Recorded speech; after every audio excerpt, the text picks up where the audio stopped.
Allt fyrir nýja lífstílinn. LKL í Netto. Tónlistarkonan Elísa Newman Geirsdóttir hefur komið víða við á tónlistarferli sínum og meðal annars búið í London, hinni miklu stórborg. Núna hún flutt í mjög litla stórborg, ef við getum kallað hana svo, Hollywood okkar Suðurnesjamanna, Hafnirnar á Reykjanesi. Við kíktum til hennar. Komið með okkur. Ja, hvað segirðu Elísa, hvernig líkar þér lífið hérna í Höfnunum? Bara mjög vel, bara mjög rólegur og svona easy á því, komin í sveitina. Hvernig kom þetta til? Það var alltaf kannski fyrsti valmöguleiki að fara beint í Hafnirnar eftir að hafa búið í stórborgum eins og London og Reykjavík? Jú, í rauninni. Ég hafði hugsað þetta áður áður en ég flutti út, en svo var það ekkert úr því og ég bjó niðri í miðbæ því ég kom heim núna fyrsta árið. Og það bara ekki í raunveruleikanum að fjárfesta þar í Þingholtunum og svona, það sem ég myndi vilja vera ef ég var í Reykjavík. Þannig að næsti kostur var Suðurnesin og Hafnirnar náttúrulega algjör perla. Hér áttu rætur að Reykjavík, ekki sann? Jú, pabbi minn alinn upp hérna, amma og afi áttu heima hérna gamla þetta, langamma. Og mér held ég langamma í móðurætt líka, þannig að allir vegir liggja til Hafna. Eins og máltæki segir? Já, eins og máltæki segir. Er þetta hús hérna sem að þetta hvað, það svona frægur maður þannig sem átti fræga afkomendur sem byggði húsið allavega? Já, þess að pabbi Elli og Viljámssonar byggði þetta hús 1931 held ég að sé rétt hjá mér. Er góður tónlistarandi þá í húsinu? Mjög góður andi í húsinu. Það er alveg bara rosa góð stemming. Það hefur verið mikið hlegið í þessu húsi held ég gegnum árin og mikið tónlist. Þú ert með sérstakt tónlistarherbyggi sé ég. Ertu svolítið mikið að semja? Já, alltaf að semja. Get ekki hætt. Þótt ég reyni. Það er bara nóg pláss, þannig að við bara erum með sér tónlistarherbyggi og við erum að semja og ég er að vinna plötu núna, þannig að það er bara mjög fínt. Þú ert búin að vera, allar götu síðan, 92, eitthvað svoleiðis að grúska í tónlist. Er þetta ekkert að vera gott eða þú ert ekkert að vera að hætta? Ertu að segja mér að hætta? Jú, ég ætla að hætta á morgun. Nei, ég hugsa þetta ekki þannig. Þetta er bara í mér og þú veist, kemur bara mjög eðlilega að semja og ég hugsa ekki svona, já, nú er ég svona gömul, nú er ég að fara að hætta þessu vilsu. Þetta bara virkar ekki þannig, maður slekkur ekki á list eða tónlist þannig að ég bara gera það sem ég vil og það virkar mjög vel.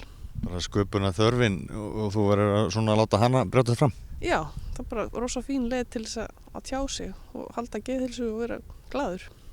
Nú hefur þú svona farið kannski í gegnum ýmislegt í tónlistinni, þið byrjaði þarna í músíktilraunum og sigrið þær, þá sem svona, hvað maður segja, rock stelpu band, það var svona vakti mikla athygli á sínum tíma. Getur þú sagt mér aðeins frá svona hvernig Kolrasa krókgríðandi var til á sínum tíma?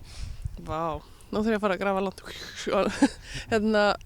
Kolrasa var til bara, við vorum svona vinahópur, stelpahópur í Keflavík, svona nördarnir í Keflavík, vorum ekki í íþróttunum og við vorum í leikfélaginu og alltaf með einhver atriði á ársatíðum og svona, bara með mikla athyglisíki og okkur fannst þetta að vera frábær leið til þess að fá sem mest athygli og hneyksla sem flesta á sama tíma að er að stofna þessa hljómsveit og það virka alveg eins og við vildum þannig byrjaði þetta og svo bara ákveða við að fara í músíktilraunir upp á Grín og það gekk bara svona ljómandi vel. Og svo leikið eftir ykkur 3 plötur allavega og sigur hérna í músíktilraunum, áttuðu ykkur að vona á því?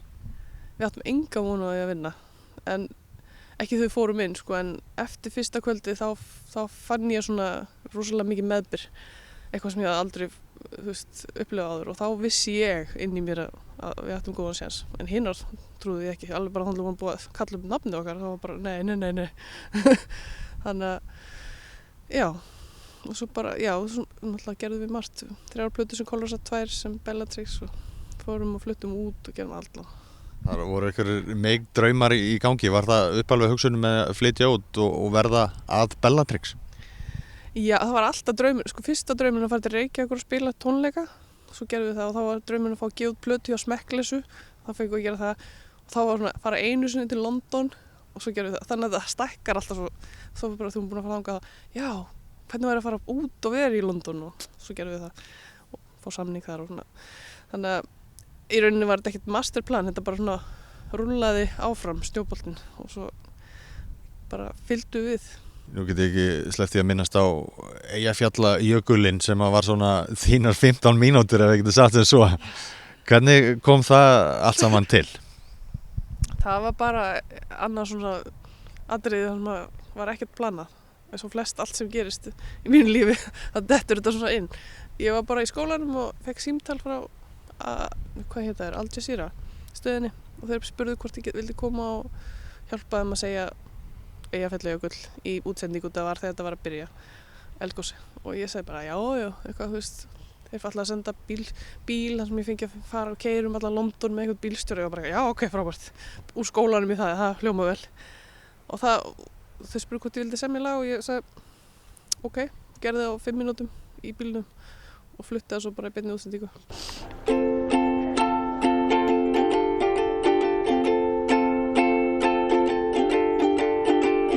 Eyjafjallajökull is a long, long name for such a small glacier with such notorious fame. And Eyjafjallajökull has caused quite a stir, and no one can fly anywhere except the birds. Please stop it, Eyjafjallajökull. That's it.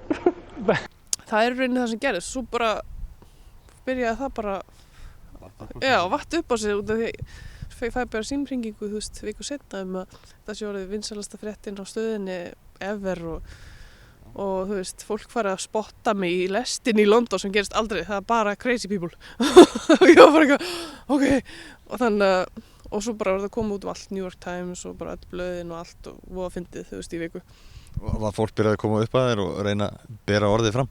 Já, nokkur komu upp að mér í London og sögðu, þú veist, það er rosa flott hana og flott lagið þitt og, þú veist, Eyjafjallajökull og maður var alveg bara, ok, þetta er svolítið klika.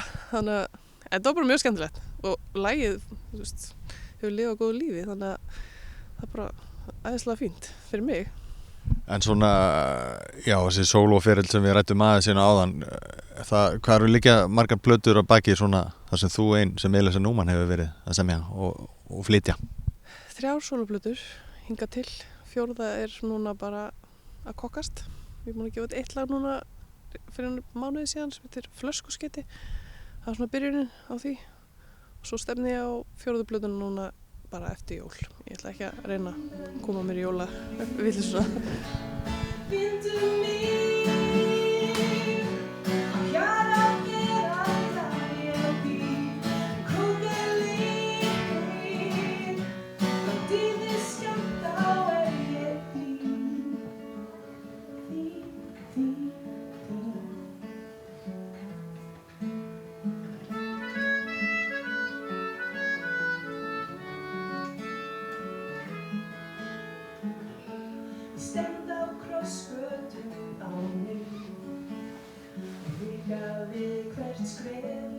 Ég fekk aðeins svona til að rifja fortíðina hérna áðan þegar þú ert að grafa tilbaka og tala kolrassa.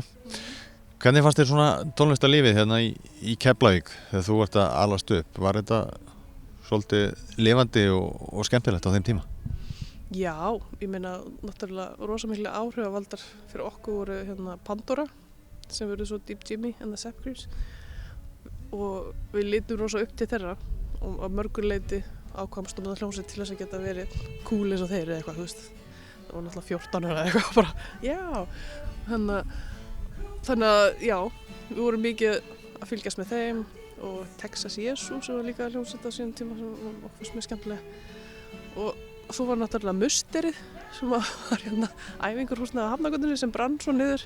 Það var mikið af flottum hljómsveitum þar að æfa og þar hittust margir, þú veist, sem eru núna eins og, þú veist, í öðrum hljómsveitum eins og Hjálmum og alls konar. Þannig að, jú, það var mikið að gerast Keflavík. Heldurðu sambandi við þessar stelpur? Hittist þið reglulega og jammið saman eða? Já, við erum eiginlega orðin svona saumaklúbbur núna. Við hefum reynda komið saman hljómsveit tvisvar eftir að við svona fórum í dvala. Þú talar það að það væri reynilega bara unglingar hérna, táningar þegar þið byrjuð, þú tónum reynslu bolti bara þátt fyrir unga aldur í tónlistinni? Já, það bæði gott og vond, sko. Þú veist, maður búin að gera alveg ótrúlega mikið bara 23-4, sko. Þannig að, ég veit ekki, maður haldi allir að maður sé kannski 50 eða eitthvað. Það allt í lagi. Já, þú veist, ég finnst það bara skemmtilegt, bara gaman. Ég svona að leita mér að lífsgæðum sem passa við mig. Ég er frekar svona róleg típa. Þó svo að það kom ekki fram svona í tónlistinni, þá er ég mjög æst stundum. En ég fílaði að vera svona við sjóinn og búin að búa í borg lengi og ég hafa smá svona víðáttu í kringum mig og ekkert rugl. Talandi hafninar, hvernig örugglega margir hérna sem að horfa á þáttinn hjá okkur vita kannski ekki mikið hafninar og jafnvel Suðurnesjamenn vita ekki rosalega mikið hafninar. Hvernig er að búa hérna? Þetta er ekki svo langt frá Reykjanesbæ og helstu svona nauðsynjum þar. Nei, það tekur 6 mínútur að gera niður á Fitjar hérna. Þetta er bara svona gleymd perla hérna úti í horni sem er fínt, sko. Ég fíla að það sé ekkert rosa mikið af fólki hérna. En þetta er rosa fallegur staður og þú veist, æðislegt ljós, ég bara næstu að verða málari, þú veist, maður er alltaf bara vá, skýin og... Þetta er fallegt bæjarstæði, því verður ekki neita. Þetta er mjög fallegt bæjarstæði. Það eru tónleikar sem þú hélst hérna í Kirkjuvogskirkju á Ljósanótt, hvernig svona komu þeir til? Mér hef alltaf langað til að spila í þessari kirkju. Þú veist, mér þykir mjög vænt hana, ég er skýrð hana, dóttir mín skýrð hana. Svona tengist fjölskyldunum mig mikið og rosa fín andi inn í þessari kirkju.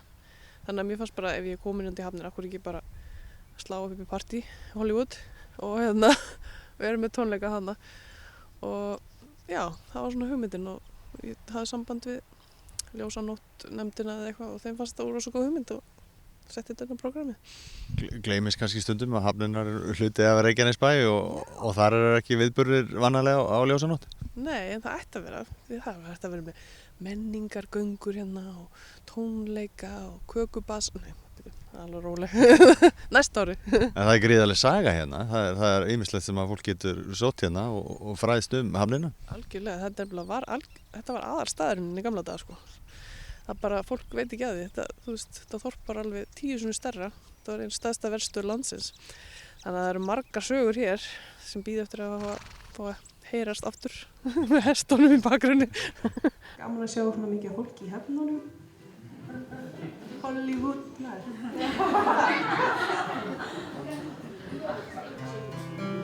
Herðu, síðasta lagi heitir Rispuð plata.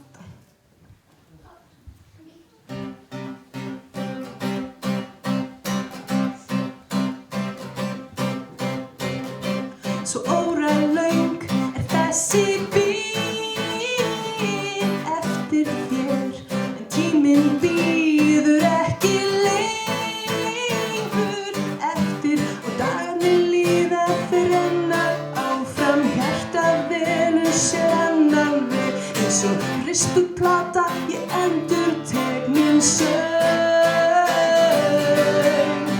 Þú ert himnaljós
so listen